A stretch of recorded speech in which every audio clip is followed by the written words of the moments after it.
Good morning students. देखो, आज जो हमारा चैप्टर है वो है कबीर द रीडिंग भक्ति सेंट।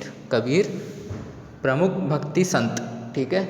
तो देखो, जो पिछला वाला चैप्टर था तारा, उसके मैंने कुछ क्वेश्चन आंसर छोड़ दिए थे, तो वो खुद कर लेना तुम लोग। और ये जो बीच में जो पोएम थी ये मैं छुड़वा दी क्योंकि ये फटाफट हो जाएगी, तो तुम लोग के जब स्कूल खुलेंगे तब मैं करवा दूंगा ये। ठीक है। तो अभी ये पढ़ते हैं अपन। Once there was a weaver named Neeru. एक बार की बात है, एक जुलाहा था। जुलाहा को छोड़ो, वीवर का मतलब होता है जो बुनकर होता है ना, जो कपड़े वगैरह सिलते हैं या फिर स्वेटर वगैरह सिलते हैं वो। ठीक है। तो उसका नाम था नीरू। नीरू एक आदमी था भाई, वो था वीवर, बुनकर। ठीक है। नीमा वॉज हिज वाइफ। नीमा उसकी पत्नी थी। ठीक है। One day they were moving towards Varanasi in a bullock cart. एक दिन वो एक बैलगाड़ी में वाराणसी जा रहे थे। It was a very hot day. ये बहुत गर्म दिन था, बहुत गर्मी थी उस दिन। On the day they pass by a pool full of lotus plants. On the way they pass by a pool full of lotus plants. रास्ते में वो एक पूल के साथ पूल के पास से निकले जो कि लोटस प्लांट से भरा हुआ था।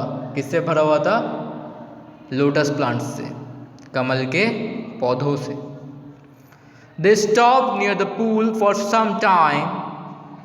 वो पूल के पास, उस तालाब के पास कुछ देर के लिए रुक गए। दे wash their faces and drink cold water. उन्होंने अपने मुंह धोए और ठंडा पानी उस तालाब से पिया।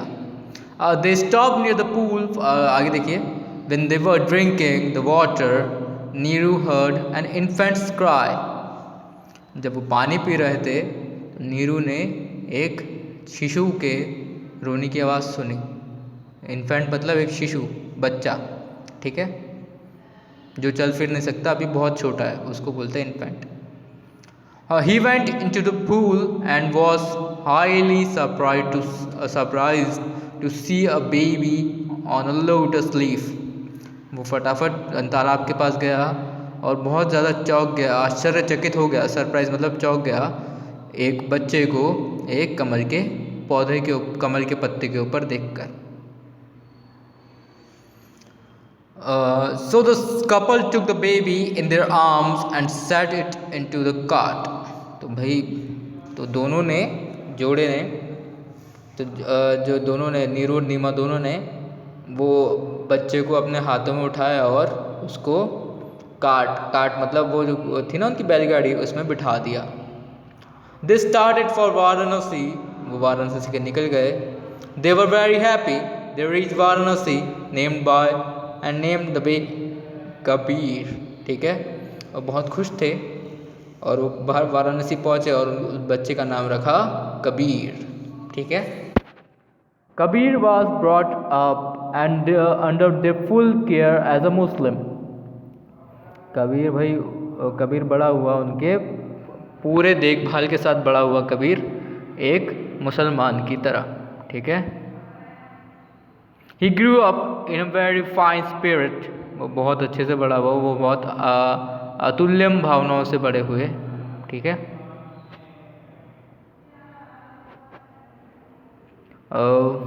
Kabir grew young and he studied Quran. Kabir जवान हुआ और उन्होंने कुरान भी पढ़ी। ठीक है।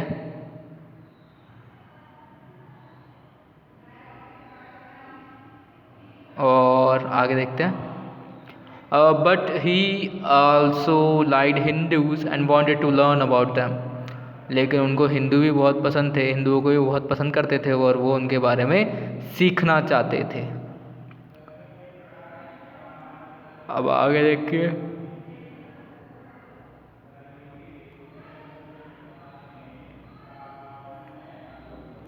He came to know about Swami Ramananda and went to meet him. उनको स्वामी रामानंद के बारे में पता चला और वो उनसे मिलने चले गए.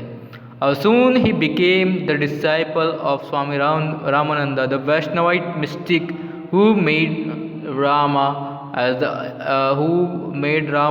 incarnation of Lord Vishnu, the divine object of bhakti. ठीक है, who made Lord Rama as the incarnation of, ठीक है. तो भाई वो उनके पास गए, बहुत जल्दी वो उनके शिष्य बन गए. ठीक है, ठीक है, वो स्वामी रामानंदा के शिष्य बन गए, जो कि एक वैष्णव थे.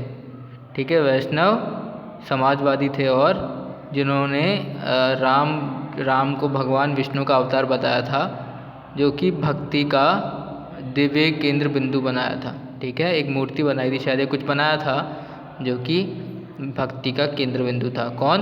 विष्णु भगवान. Kabir grew up to be wise man. Kabir grew up to be a wise man.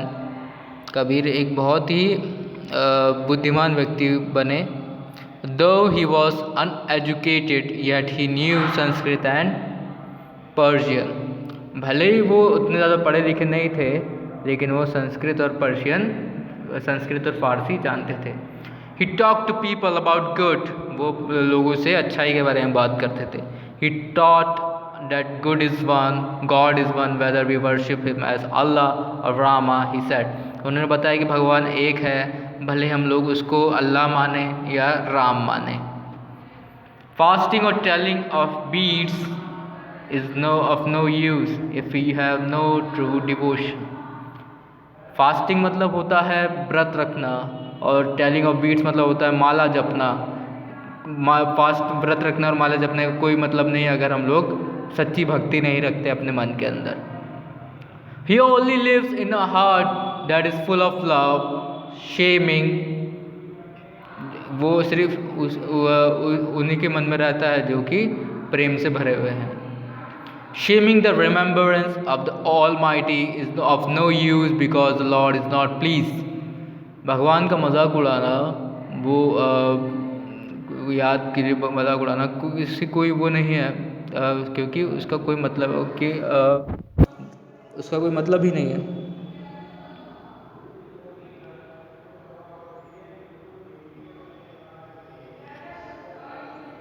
He is always with us. वो हमेशा अपने साथ रहता है. ठीक है,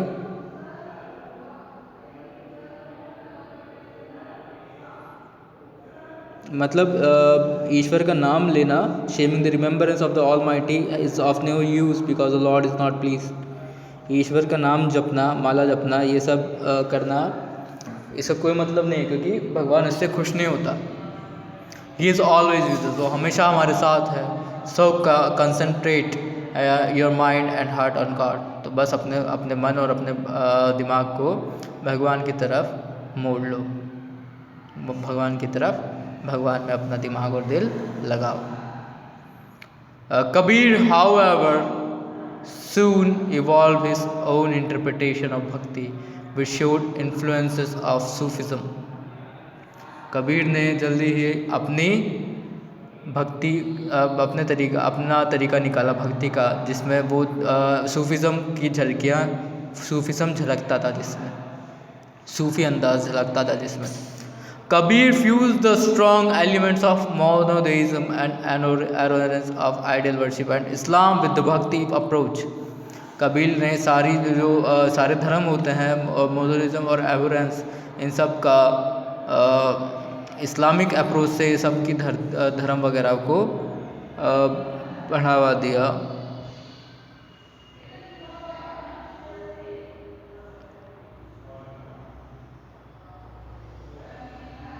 Kabir, who also denied the efficiency of rituals of the authority of religious cultures and opposed the religiously sanctioned caste system.